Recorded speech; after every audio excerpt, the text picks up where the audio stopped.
بسم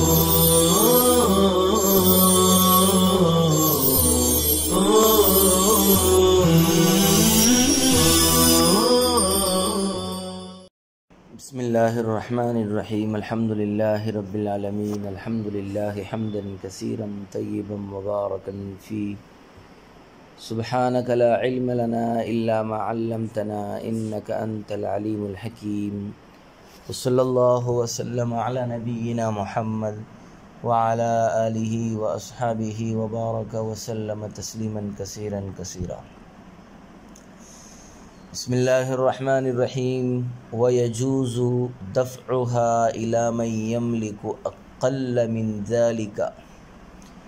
وَإِنْ كَانَ صَحِيحًا مُكْتَسِبًا لِأَنَّهُ فَقِيرٌ وَالْفُقَرَاءُ هُمُ الْمَصَارِفُ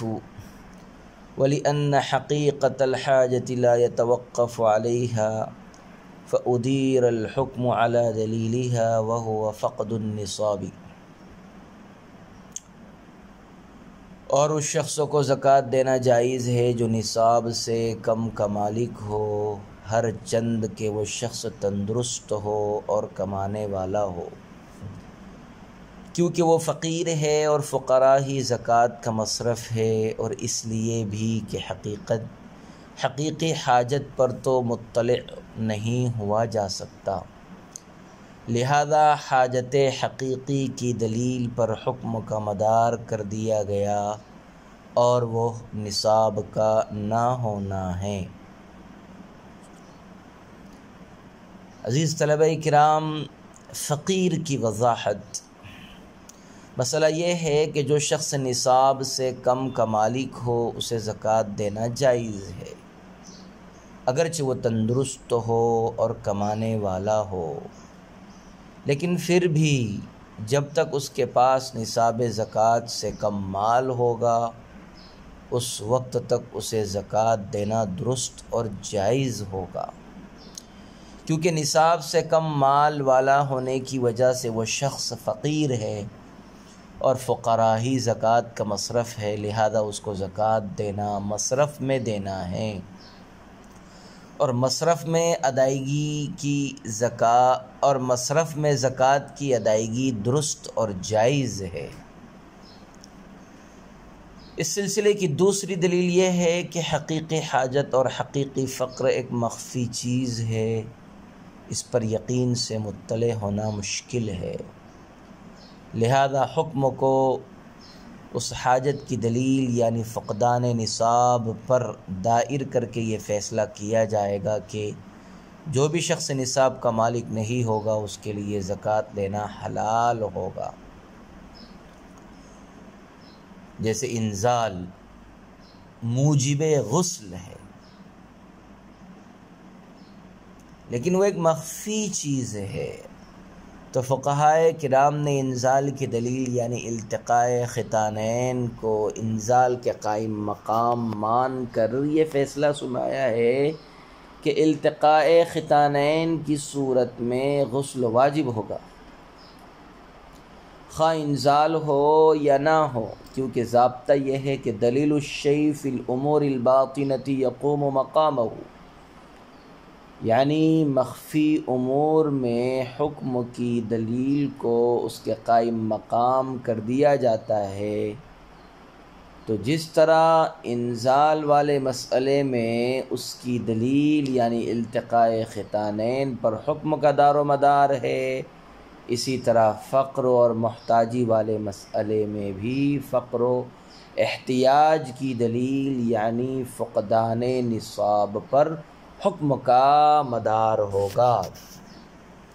اور نصاب کے نہ ہونے کی صورت میں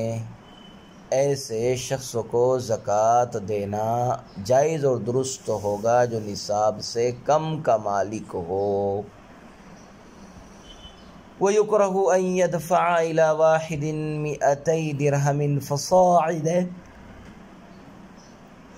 وَإِن دَفَعَ جَازَ، وَقَالَ زُفَرُ لَا يَجُوزُ لِأَنَّ الْغِنَى قَارَنَ الْأَدَاءَ فَحَصَلَ الْأَدَاءُ إِلَى الْغَنِيِّ۔ وَلَنَا أَنَّ الْغِنَى حُكْمُ الْأَدَاءِ فَيَتَعَقَّبُهُ لَكِنَّهُ يُكْرَهُ لِقُرْبِ الْغِنَى مِنْهُ كَمَنْ صَلَّى وَبِقُرْبِهِ نَجَاسَةٌ۔ اور ایک ہی شخص کو 200 درہم یا اس سے زائد دینا مکروہ ہے، لیکن اگر دے دیا تو جائز ہے۔ امام ظفر رحمۃ اللہ علیہ فرماتے ہیں کہ جائز نہیں ہے، اس لیے کہ مالدار ہونا ادا کے مقارن ہو گیا، لہذا یہ مالدار کو زکوٰۃ ادا کرنا ہوا۔ ہماری دلیل یہ ہے کہ مالدار ہونا ادائے زکوٰۃ کا حکم ہے، لہذا وہ ادا کے بعد حاصل ہوگا، لیکن ایسا کرنا مکروہ ہے، اس لیے کہ غنا ادا سے قریب ہے، جیسے کسی شخص نے نماز پڑھی اور اس کے قریب میں نجاست ہو۔ زکوٰۃ میں ایک ہی فرد کو زیادہ سے زیادہ کتنا مال دیا جا سکتا ہے، اس بات کی وضاحت۔ صورت مسئلہ یہ ہے کہ کسی ایک ہی فقیر یا مسکین یا دوسرے مستحق زکوٰۃ کو زکوٰۃ کے مال سے 200 دراہم دینا مکروہ ہے، لیکن اگر کسی نے دے دیا تو بہرحال یہ جائز ہے اور ہمارے یہاں اس کی زکوٰۃ ادا ہو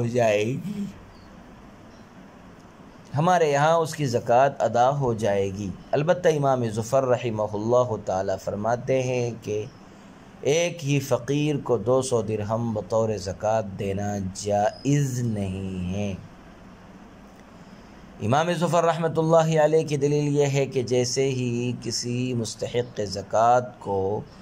200 دراہم دیے جائیں گے وہ مالدار ہو جائے گا، اور مالدار کو زکوٰۃ دینا جائز نہیں ہے، اس لیے کہ ادا غنا کے مقارن متصل ہو جائے گی، کیونکہ ادائے زکوٰۃ اس فقیر کے غنا کی علت ہوگی، اور علت معلول سے مقارن ہوتی ہے، لہذا صورت مسئلہ میں ایک ہی فقیر کو 200 درہم بطور زکوٰۃ دینا بھی جائز نہیں ہے۔ وَلَنَا، ہماری دلیل یہ ہے کہ فقیر کو زکوٰۃ دینا ایک دوسرا مسئلہ ہے، اور اس کا غنی ہونا یہ ایک دوسرا مسئلہ ہے، اور دونوں میں مقارنت نہیں ہے، بلکہ پہلے ادا ہے اور پھر غنا ہے، اور چونکہ غنا ادا کا حکم ہے اس لیے وہ ادا کے بعد واقع ہوگا، اور ادائے زکوٰۃ کے وقت تو وہ فقیر ہی رہے گا، اور فقیر کو زکوٰۃ دینا جائز ہے، لہذا صورت مسئلہ میں ایک ہی فقیر کو 200 درہم بطور زکوٰۃ دینا بھی جائز ہے، مگر چونکہ یہ ادا غنا کے قریب ہے اور اس کے معاً بعد وہ فقیر مالدار اور غنی ہو جائے گا، اس لیے مکروہ ہے۔ جیسے نماز پڑھنا فی نفسی جائز اور مباح ہے، لیکن اگر مصلی کے آس پاس نجاست اور گندگی ہو تو اس جگہ نماز پڑھنا مکروہ ہے، کیونکہ اس سے خشوع و خضوع کے متاثر ہونے کا اندیشہ ہے۔ اسی طرح صورت مسئلہ میں زکوٰۃ دینا تو جائز ہے، مگر قرب غنا کی وجہ سے مکروہ ہے۔ قال وَأَن يُغْنِيَ بِهَا إِنسَانًا أَحَبُّ إِلَيَّ معناه الإغناء عن السؤال لأن الإغناء مطلقا مکروہ۔ اور امام محمد رحمہ اللہ تعالی فرماتے ہیں کہ زکوٰۃ کے ذریعے کسی انسان کو مستغنی کرنا میرے نزدیک پسندیدہ عمل ہے، یعنی اسے سوال کرنے سے بے نیاز اور مستغنی کرنا، کیونکہ مطلق مستغنی کرنا تو مکروہ ہے۔ صورت مسئلہ تو بالکل واضح ہے کہ امام محمد رحمہ اللہ تعالیٰ کے یہاں کسی مستحق زکوٰۃ کو ایک دن میں اتنا مال زکوٰۃ دے دیا جائے کہ وہ اس دن سوال کرنے اور مانگنے سے مستغنی ہو جائے، یہ مستحب اور پسندیدہ ہے۔ صاحب ہدایہ فرماتے ہیں کہ متن کا مطلب یہی ہے کہ ایک دن کے لیے مستغنی کرنا امر محبوب ہے، یہ مطلب نہیں کہ اس فقیر کو ہمیشہ کے لیے مستغنی کرنا امر محبوب ہے، کیونکہ ابھی آپ نے پڑھا ہے کہ ایک ہی فقیر کو 200 درہم زکوٰۃ دینا مکروہ ہے، لہذا اس کا صحیح مطلب سمجھنے کی کوشش کیجیے۔ وَيُكْرَهُ نَقْلُ الزَّكَاةِ مِنْ بَلَدٍ إِلَى بَلَدٍ وَإِنَّمَا تُفَرَّقُ صَدَقَةُ كُلِّ فَرِيقٍ فِيهِمْ لِمَا رَوَيْنَا مِنْ حَدِيثِ مُعَاذٍ رَضِيَ اللَّهُ عَنْهُ وَفِيهِ رِعَايَةُ حَقِّ الْجِوَارِ إِلَّا أَنْ يَنْقُلَهَا الْإِنسَانُ إِلَى قَرَابَتِهِ أَوْ إِلَى قَوْمٍ هُمْ أَحْوَجُ مِنْ أَهْلِ بَلَدِهِ لِمَا فِيهِ مِنَ الصِّلَةِ أو زيادة دفع الحاجة ولو نقل إلى غيرهم أجزأه وإن كان مكروها لأن المصرف مطلق الفقراء بالنص، اور مال زکوٰۃ کو ایک شہر سے دوسرے شہر کی طرف منتقل کرنا مکروہ ہے، اور ہر فریق کی زکوٰۃ انہی لوگوں میں تقسیم کی جائے، اس دلیل کی وجہ سے جو ہم نے حضرت معاذ رضی اللہ عنہ کی حدیث سے پیش کی ہے، اور اس لیے کہ اس میں حق جوار کی رعایت ہے۔ البتہ انسان اپنی زکوٰۃ اپنے رشتہ داروں کی طرف یا ایسی قوم کی طرف جو اس کے رشتہ داروں سے زیادہ ضرورت مند ہو منتقل کر سکتا ہے، کیونکہ اس میں صلہ رحمی ہے یا حاجت دور کرنے کی زیادتی ہے، اور اگر کسی نے ان کے علاوہ کی طرف منتقل کیا تو بھی جائز ہے، ہر چند کے مکروہ ہے، کیونکہ زکوٰۃ کا مصرف تو ازروع نص مطلق فقراء ہے۔ عزیز طلبہ کرام، ایک علاقے کی زکوٰۃ دوسرے علاقوں میں منتقل کرنے کا حکم۔ مسئلہ یہ ہے کہ جس جگہ اور جس قوم سے زکوٰۃ لی جائے اسے وہیں تقسیم بھی کیا جائے، جس جگہ اور جس قوم سے زکوٰۃ لی جائے اسے وہیں تقسیم کیا جائے۔ اسی لیے حضرات فقہائے کرام نے یہ حکم بیان کیا ہے کہ ایک شہر سے دوسرے شہر زکوٰۃ کا مال منتقل کرنا مکروہ ہے، بلکہ جن لوگوں سے زکوٰۃ لی جائے اسے انہی میں تقسیم کیا جائے، اس لیے کہ حضرت معاذ رضی اللہ عنہ کی حدیث تؤخذ من اغنیائہم وترد فی فقرائہم میں جو فی کلمہ فی ہے وہ یہی معنی ادا کر رہا ہے۔ دوسرے یہ کہ اس میں حق جوار کی رعایت اور اس کا لحاظ بھی ہے، لہذا اس حوالے سے بھی مقام اخذ ہی میں جہاں لے رہے ہیں اسی مقام میں زکوٰۃ کو تقسیم کرنا مندوب و مستحب ہے۔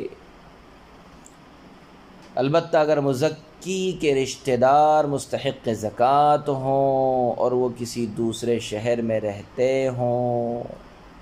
یا دوسرے شہر کے لوگ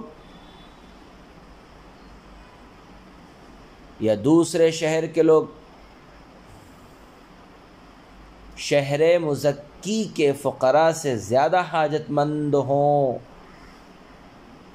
تو ان دونوں صورتوں میں اس شخص کے لیے دوسرے شہر میں زکوٰۃ کا مال منتقل کرنا نہ صرف جائز اور درست ہے بلکہ اس میں دوہرا ثواب بھی ہے۔ چنانچہ پہلی صورت میں قرابت میں اسے ادائے زکوٰۃ اور صلہ رحمی دونوں کا ثواب ملے گا، اور دوسری صورت میں دفع حاجت کا اضافہ ہے، یعنی جو زیادہ محتاج ہے اس کی حاجت دور کی جا رہی ہے، اور ظاہر ہے کہ اس میں ثواب کی زیادتی ہے، اس لیے یہ امر ان حوالوں کے ساتھ مباح بھی ہے اور مستحسن بھی ہے۔ وَلَوْ نَقَلَ إِلَىٰ غَيْرِهِمْ أَجْزَأَهُ وَإِنْ كَانَ مَكْرُوهًا لِأَنَّ الْمَصْرَفَ مُطْلَقُ الْفُقَرَاءِ بِالنَّص، فرماتے ہیں کہ اگر ایک شہر کی زکوٰۃ کو دوسرے شہر منتقل کیا گیا لیکن قرابت داروں اور زیادہ حاجت مندوں کے علاوہ یوں ہی فقراء کی طرف منتقل کیا گیا تو بھی جائز ہے، لیکن ایسا کرنا مکروہ ہے۔ اس کے جواز کی دلیل تو یہ ہے کہ قرآن نے مصارف صدقات کو بیان کرتے ہوئے انما الصدقات للفقراء مطلق فرمایا ہے، اور اس میں فقرائے قوم یا فقرائے قرابت کی کوئی قید نہیں ہے، لہذا علی الاطلاق ہر فقیر اور ہر مستحق کو زکوٰۃ دینا جائز ہے۔ مگر چونکہ حضرت معاذ رضی اللہ عنہ کی حدیث میں فَتُرَدُّ فِي فُقَرَائِهِمْ کی قید مذکور ہے، اس لیے بلا ضرورت منتقل کرنا مکروہ ہے۔ وصلی اللہ وسلم علی نبینا محمد وعلی آلہ واصحابہ واتباعہ وازواجہ وذریاتہ ومن تبعہم بإحسان إلى يوم الدين وسلم تسليما كثيرا كثيرا۔ السلام علیکم ورحمۃ اللہ وبرکاتہ۔